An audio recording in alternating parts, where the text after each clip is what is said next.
కార్తీక పురాణము మొదటి అధ్యాయము. శ్రీమద్ అఖిలాండ కోటి బ్రహ్మాండమునందలి ఆర్యావర్తమందు నైమిసారణ్యములో సౌనకాది మహామునులతో ఒక ఆశ్రమమును నిర్వచించుకొని సకల పురాణములు పుణ్య చరిత్రలు వారికి వివరించుచు సూత మహాముని కాలం గడుపుచుండెను.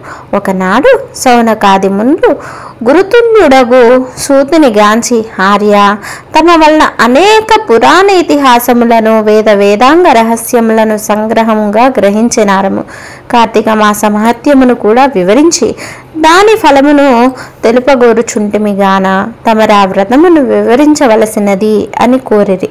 అంత నా సూత మహర్షి, ఓ ముని పుంగవులారా, ఒకప్పుడు అదే కోరికను నారదుడు సృష్టికర్తగు బ్రహ్మను కోరుకొనగా బ్రహ్మదేవుడు అతనికి విష్ణుమూర్తి లక్ష్మీదేవికి, సాంబశివుడు పార్వతీదేవికి తెలియచేసిన విధముగా ఒక కథను వివరించెను.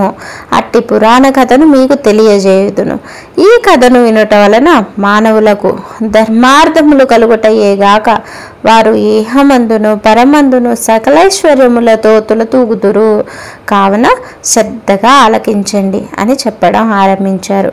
పూర్వము ఒకానొక దినమున పార్వతీ పరమేశ్వరులు గగన విహారం చేస్తుండగా, పార్వతీదేవి, ప్రాణేశ్వర, సకల ఐశ్వర్యములు కలుగజేయునట్టిది, సకల మానవులు వర్ణవేదములు లేక ఆచరించదగినటువంటిది, శాస్త్ర సమ్మతమైనటువంటిది, సూర్యచంద్రులున్నంత వరకు ఆచరింపబడేది అగు ఒక వ్రతాన్ని వివరించండి అని కోరుకుంటుంది.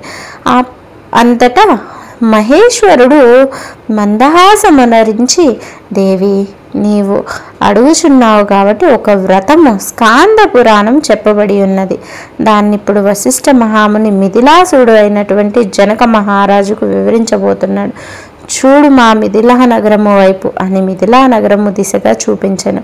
అట మిథిలా నగరములో వశిష్ఠుని రాకకు జనకుడు సంతసించి ఆర్ఘ్య పాదములతో సత్కరించి కాళ్ళు కడిగి ఆ జలమును శిరసుపై చల్లుకుని, మహాయోగి మునివర్య, తమ రాక వల్ల నేను, నా శరీరము, నా దేహము, నా ప్రజలు పవిత్రులమైతిమి. తమ పాదధూళిచే నా దేహము పవిత్రమైనది. కేలవచ్చితిరో సెలవివ్వండి అని కోరుకుంటాడు. అప్పుడు వశిష్ఠుడు, జనక మహారాజా, నేనొక యజ్ఞము చేయబట్టిని.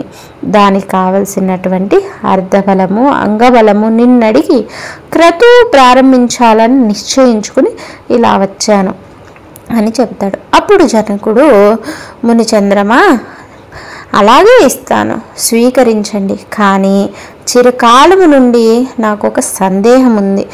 తమ బోటి దైవజ్ఞులను అడిగి ఆ సంశయమును తీర్చుకోవాలి అని అనుకుంటున్నాను.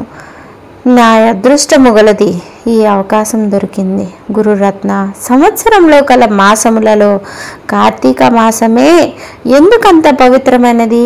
ఆ కార్తీక మాస గొప్పతనం ఏంటి అని సంశయము నాకు చాలా కాలం నుండి ఉంది. కావున తాము కార్తీక మహత్యము గురించి వివరించండి అని ప్రార్థిస్తాడు. అప్పుడు వశిష్ఠ మహాముని చిరునవ్వు నవ్వి, రాజా, తప్పక నీ సంశయాన్ని నేను తీరుస్తాను.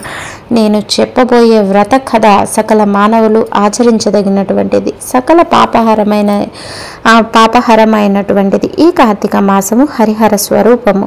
ఈ మాసమునందు ఆచరించినటువంటి ఎటువంటి వ్రతమైనటువంటి ఆ వ్రతం యొక్క ఫలితము చెప్పడానికి అలిమే కాదు అని, అంతేగాక వినినంత మాత్రమే ఎట్టి నరక బాధలు లేక ఇహమందును పరమందును సౌఖ్యములను పొందగలరు. నీ బోటి సజ్జనులు ఈ కథను అడిగి తెలుసుకొనుట ఉత్తమమైనది. శ్రద్ధగా ఆలకించండి అని చెప్పడం ఆరంభించాడు.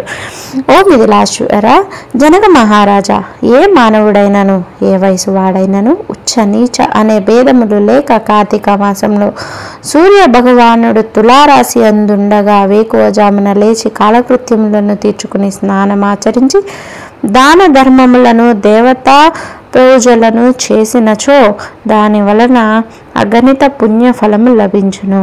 కార్తీక మాస ప్రారంభము నుండి ఇట్లు చేయుచు శివలింగార్చన, విష్ణు సహస్రనామార్చన ఆచరించుచుండవలను. ముందుగా కార్తీక మాసమునకు ఆది దేవతయగు దామోదరునికి నమస్కరించి, ఓ దామోదర, నేను చేయు కార్తీక వ్రతమునకు ఎట్టి ఆటంకములు రానియక నన్ను కాపాడుము అని ధ్యానించి వ్రతమును ప్రారంభించవలను.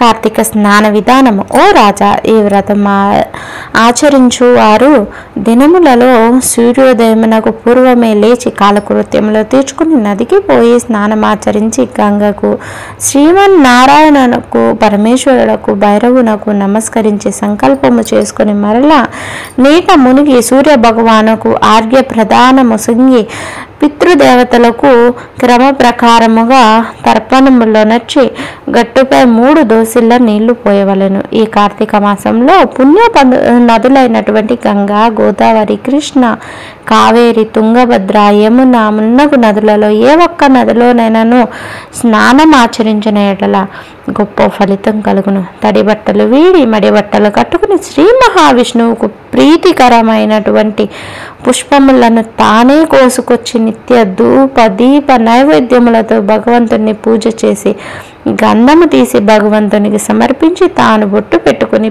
పిమ్మట అతిథి అభ్యాగతులను పూజించి వారికి ప్రసాదమిడి తన ఇంటి వద్ద కానీ దేవాలయంలో కానీ లేక రావి చెట్టు మొదట్లో కానీ కూర్చుని కార్తీక పురాణమును చదవవలను. ఆ సాయంకాలము సంధ్యావందనము ఆచరించి శివాలయమందు కానీ, విష్ణాలయమందు కానీ, లేక తులసి తోట వద్ద కానీ దీపారాధన చేసి శక్తిని బట్టి నైవేద్యమును తయారు చేయించి స్వామికి సమర్పించి అందరికీ పంచిపెట్టి తర్వాత తాను భుజించవలెను. మరునాడు స్నానం చేసి భూత తృప్తి చేయవలెను. ఈ విధముగా వ్రతమాచరించిన స్త్రీ పురుషులకు పూర్వమందును ప్రస్తుత జన్మయందును చేసినటువంటి పాపము పోయి మోక్షమునకు అర్హులగుదురు.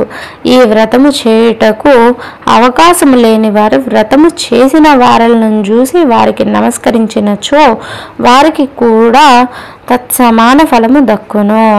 ప్రథమాధ్యాయం మొదటి రోజు పారాయణ సమాప్తం. ఓం నమః శివాయ.